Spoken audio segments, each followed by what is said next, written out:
Hola, soy Wilson Pino. Bienvenidos a este espacio que va a bendecir poderosamente tu vida, porque en este espacio hablaremos de la palabra de Dios y su palabra es suficiente y alcanza para todo. Bueno amigos, ¿cómo están? Dios les bendiga. Hoy vamos a estar hablando de un tema que tiene por título Oigan, voy a llegar pronto. Y estaremos toda esta semana hablando sobre este tema que va a ser muy enriquecedor y nos va a bendecir tremendamente. Juan 18:36, vamos a despegar ahí. Dice la palabra de Dios: respondió Jesús: mi reino no es de este mundo. Yo quiero que tú subrayes, si tú puedes subrayarlo en tu Biblia digital, ponerlo con un marcador en tu Biblia impresa, si lo puedes hacer, porque sobre eso vamos a estar hablando en estos minutos. Mi reino no es de este mundo. Y Jesús continúa diciendo: si mi reino fuera de este mundo, mis servidores pelearían para que yo no fuera entregado a los judíos, pero mi reino no es de aquí. Lo que Jesús nos está intentando decir es que Él representaba un reino invisible, que es un reino poderoso, porque todo lo que nosotros vemos tiene una influencia del mundo invisible. La cultura del reino está en una vía muy distinta a la cultura del sistema. Una está gobernada por el Padre, el creador del cielo y de la tierra, del universo y de todo lo que se ve y de lo que no se ve. Y la otra está gobernada por el enemigo, un ángel caído que en algún momento se rebeló contra las órdenes o se rebeló en contra de los principios del reino, y entonces nació el adversario, el enemigo de Dios y de toda su creación. Juan 14:30 dice: no estaré hablando mucho tiempo con ustedes, porque viene el que manda en este mundo. Y atención, que esto es poderoso: el que manda en este mundo. Y termina diciendo Jesús: Él no tiene ningún poder sobre mí. Tú recuerdas que en algún momento, estando Jesús en los 40 días de ayuno en el desierto, el enemigo le muestra todos los reinos del mundo y le dice: si tú te postras y me adoras, todo esto que yo tengo, que me fue dado, te lo daré a ti. Entonces Jesús afirma una verdad, y esto responde a las preguntas de muchas personas que dicen: ¿por qué en el mundo hay guerras? ¿Por qué en el mundo hay maldad? ¿Por qué en el mundo hay pecado? ¿Por qué el mundo está en una decadencia moral? Porque quien gobierna el sistema del mundo, ojo a esto, quien gobierna el sistema del mundo no es Dios. Quien gobierna el sistema del mundo es Satanás, el adversario. Esto no quiere decir que él sea el dueño, porque el dueño es Dios. A él le pertenece todo lo que se ve y lo que no se ve. Lo que sucede es que cuando el hombre peca en el libro del Génesis, cuando el hombre desobedece a Dios, lo que pasa es que le entregó más bien en ese momento la autoridad de toda la tierra al enemigo. Se la puso en las manos, le entregó las llaves de la tierra. Por eso el enemigo habla con Jesús y le dice: todo esto me fue entregado. No es que el Padre se lo haya dado, es que el hombre al pecar se lo entregó. Entonces el primer hombre le entregó las llaves del reino natural al enemigo como consecuencia del pecado. Recuerda lo que Jesús dijo: mi reino no es de aquí. Escucha que esto es poderoso. Todo lo que se ve tiene una influencia de lo que no se ve, tiene una influencia del reino invisible.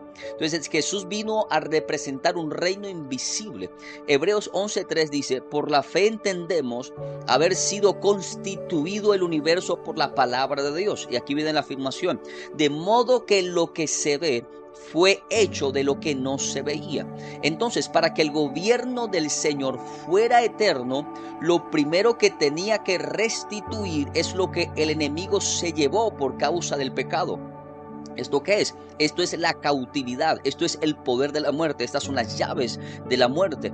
Y todo lo que el enemigo consideraba como suyo, porque cuando él le habló al Señor acerca de los reinos, él habló como si él fuese el dueño de todo. El adversario se consideraba el dueño de todas las cosas hasta el momento en que Jesús va a la cruz.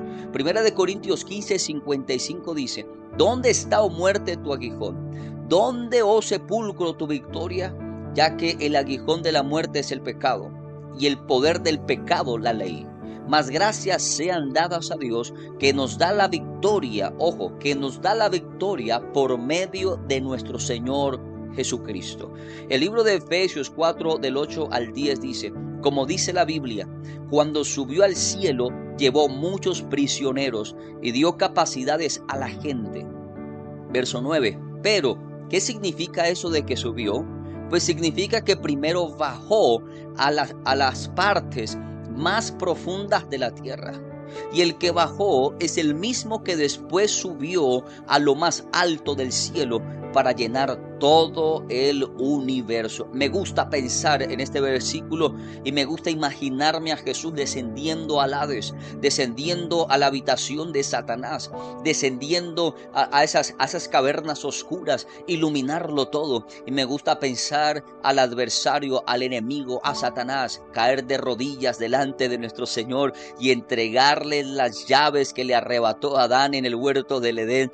Me encanta pensar que en algún momento él gritó de júbilo haber matado al Hijo de Dios, pero me imagino su cara de vergüenza y de derrota cuando Jesús apareció allá en el patio de su casa a decirle: aquí he llegado yo y tú tienes que reconocer quién es el verdadero dueño de todas las cosas. Qué poderoso es, porque tú perteneces.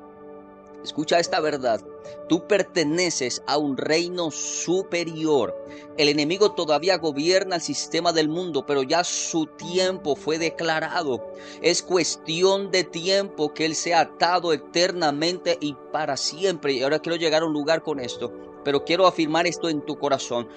Tú perteneces a un reino mayor, a un reino superior, y ese es el reino que tú representas cuando tú entiendes que tú eres hijo de Dios, porque no hay un título honorífico, no hay un título más grande que sea ser hijo de Dios.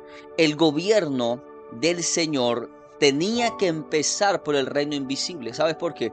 Porque si él hubiese permitido que los discípulos o que la gente que en algún momento quiso coronarlo como rey, y él se hubiese dejado coronar como rey de los judíos, como en algún momento a Jesús lo llamaron, su reino hubiese sido como el reino de cualquier otro emperador de su época, o cualquier otro emperador de cualquier otra época, porque su reino estuviese sujeto a su temporada como hombre natural en la tierra, lo cual quiere decir que cuando Jesús hubiese muerto, si hubiese aceptado ser el rey de ese tiempo, su reino seguramente hubiese terminado con su muerte. Entonces el Señor sabía que él no podía ser coronado como rey siendo un hombre que estaba sujeto a la muerte natural. Él sabía y entendía que lo primero que tenía que hacer era restaurar desde el mundo invisible, de modo que la palabra de Dios dice que en algún momento Jesús vendrá a la tierra por una segunda vez y su reino será eterno y para siempre. Por eso es importante saber que la venida de Jesús a la tierra es una venida que vendrá a establecer un reino eterno, porque Él ya no está sujeto a la muerte. Es más, la palabra de Dios dice que el primer hombre en morir, resucitar y no volver a morir es Jesús. Y por eso el Señor llama a la resurrección de Cristo las primicias. Él fue el primer hombre en resucitar que no volverá a morir, y era necesario que así sucediera, porque cuando Él vuelva por segunda vez a la tierra establecerá un reino eterno que no tendrá fin. Así lo dice la palabra de Dios. Así que escucha esto: la conquista de Jesús en la cruz y la tumba vacía es indudablemente una victoria irrevocable, ya que su victoria inicia desde el mundo invisible. Claro, porque cuando se hace un logro en el mundo invisible, lo que en el mundo invisible se hace tiene un eco en la eternidad. Amigo, tú eres hijo de Dios. Tú estás conectado con el reino correcto. No te dejes engañar por el enemigo cuando él quiera seducirte al mundo. Las corrientes del mundo te quieran jalar, porque tú estás en el reino de la grandeza.